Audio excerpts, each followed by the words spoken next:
Have you ever gone on a trip, you open up your laptop, you fire up Lightroom, and then you realize that you can't edit any of your photos because your hard drive with all of your raw files is sitting at home? It's happened to me too, and it's really frustrating, but there's a solution that most people don't either know about or they just simply don't use it. It's called Smart Previews, and if you ever work on the go, then this feature is a total game changer.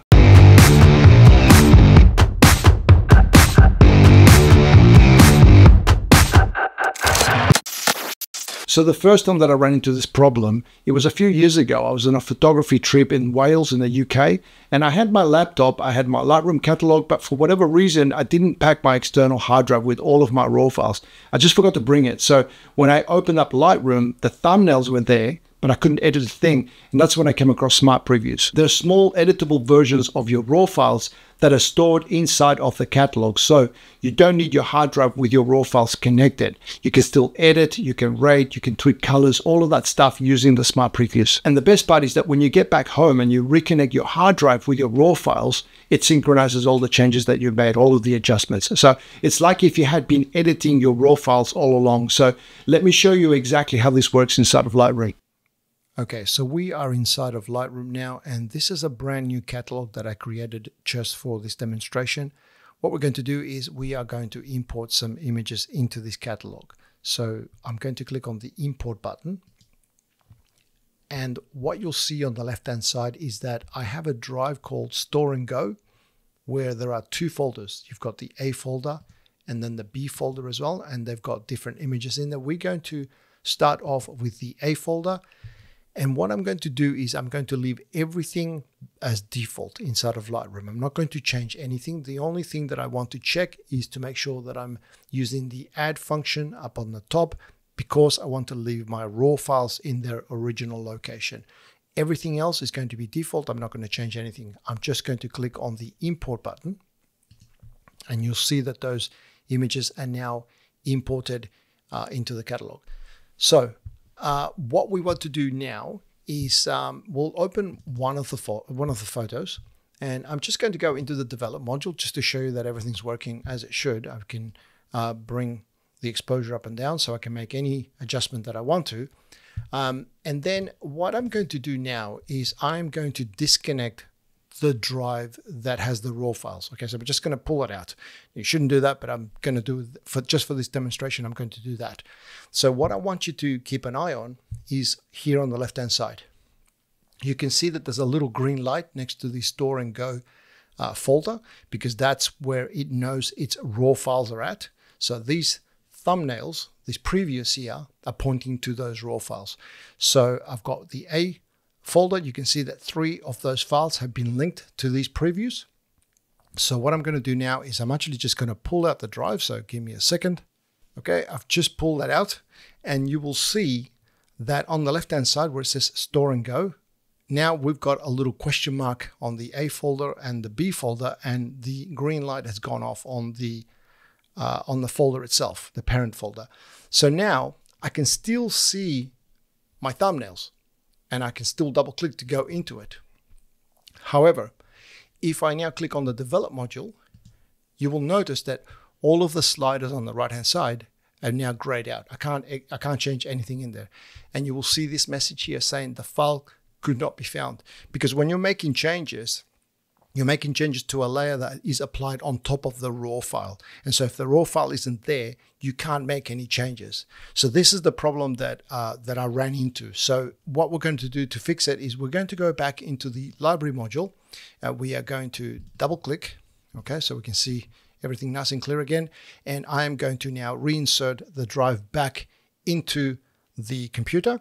Okay, so I've inserted the drive back in, and you can see on the left-hand side, the light has now gone green again, and these folders are now updating. If they don't update automatically, they can take a little bit of time. Sometimes you can just click on it and it will update again. So now you can see that everything's gone green again. All the question marks are gone. So now if I go back into the file and I go to the develop module, I can once again edit things around. So how do we get around this problem? Okay, so let's go back to the library module. And now this is going to work only if you, or when you set this up, you need to have access to the raw files at that point. Okay, so this is really important. So We are going to now select all of the photographs in our library, which is, or in the catalog, which is these three here. And what we're going to do is we are going to go to the library menu up at the top. We're going to navigate down to where it says previews. There's a sub menu in there. And we are going to go to the bottom where it says build smart previews. Now, when I click on that, you will see on the top left-hand corner, it's doing this operation. It says building smart previews. It's pretty quick. When it's finished, that progress bar will disappear and you will get this message saying that the smart previews were built. And so I'm going to click OK. And now what I'm going to do again is I'm going to disconnect the drive once again. So again, I want you to keep an eye on this store and go, the little green light and the folders. So I'm going to disconnect it once again. Okay, that's been disconnected and it will take just a second or so, but you can see there that it's gone off now. The light is no longer green. And once again, we've got question marks on the A and B folder. So now we are going to, once again, open up this file here. We're going to go to the develop module and you will notice that now all of the sliders are available again. So I can actually do edits.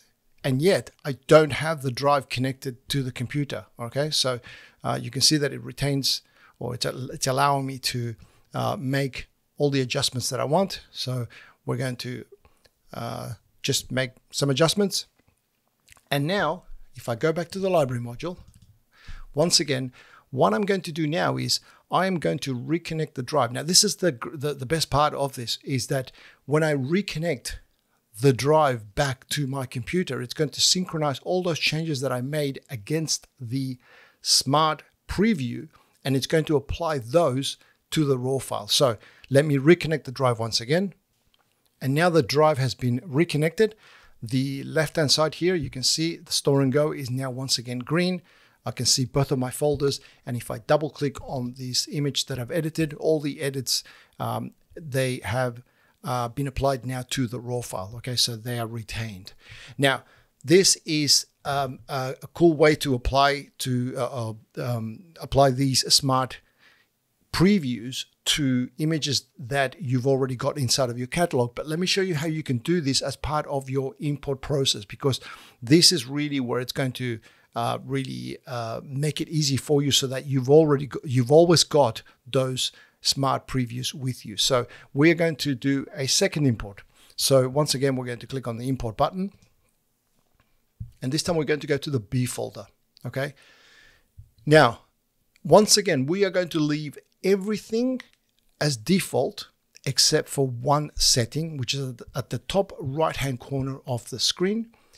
And you can see this little checkbox that says build smart previews. Now, when you click on this, and you hit the import button, it's going to do this by default for you. And one of the things that's really cool about this, doing it this way, is that once you click that box, once you check that little tick box, every other import after that, it remembers that setting, so it keeps it ticked.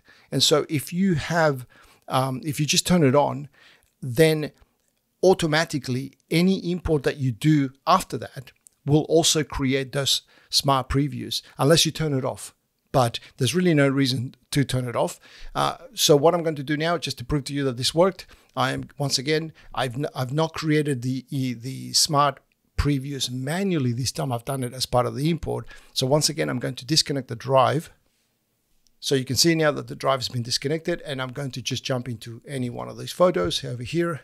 I'm going to go to the develop module. And once again, I've got access to all of the sliders. So if I go to the shadows and I bring those up, I can do that. And then I can bring the highlights down. So as you can see, I retain full access to all of the sliders. Okay, so there's a few things that you can't do with smart previews. You can't export full resolution images because obviously you're working with smaller versions of the files. So if you do want to do a high resolution export, you are going to need the raw files. But if you're just exporting files for social media, it's more than enough. Also, if you've got any plugins that rely on the raw files being available, then obviously those aren't going to work either.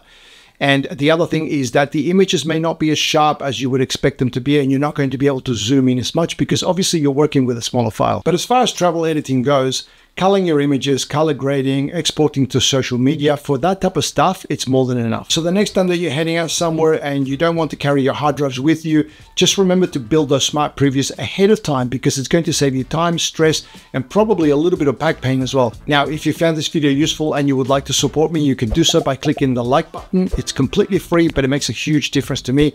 And if you do want to see more content like this, do click the subscribe button and the notification bell, and that way YouTube will let you know when I upload my next video. And also don't forget that if you've got any questions or there's something that I didn't cover here, just leave a comment below, because I do my best to read and respond to as many comments as I can. But that's it for today. I hope you enjoyed this video. Thanks for watching, and I'll see you in the next one.